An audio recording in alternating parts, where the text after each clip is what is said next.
Hi guys, ayan magluto tayo ng ganitong ulam. Yung may mga mais, iba-ibang gulay. Ayan, ibablanch ko lang yung mga mais. Tapos kasama niya yung mga iyan. At syempre lalagyan ko yan ng hipon.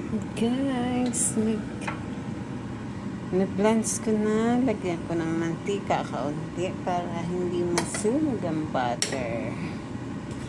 Ayan.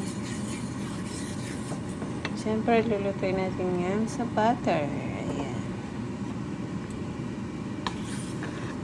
Ayan, nilagay ko na yung malalaking hiwa ko ng sibuyas. Lagay natin ang hipon para ma-fry sa butter.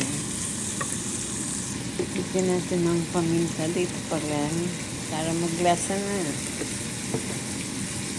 Ibigay na natin ang mga na-blanch kong gulay. Ayan.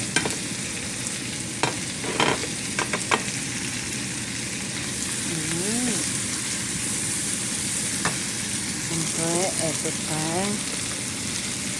Ayan.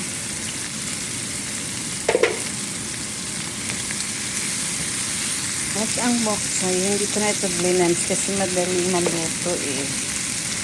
Ayan, diyan na siya. Ilalagyan natin siya ng Knorr seasoning. Ayan. Siyempre maraming paminta.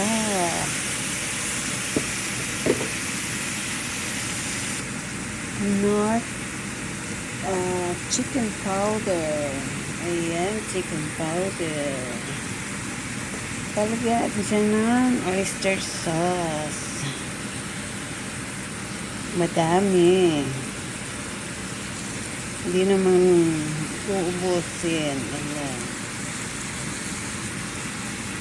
At halo-haloin na. Ayan na guys. Luto na. At kasarap-sarap. Diba yung bok choy madaling maluto. Kaya hindi ko siya blinance. Ayan na, natunaw na si bok choy.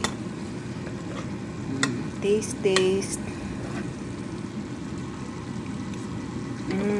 Yummy. Okay, yan lang guys.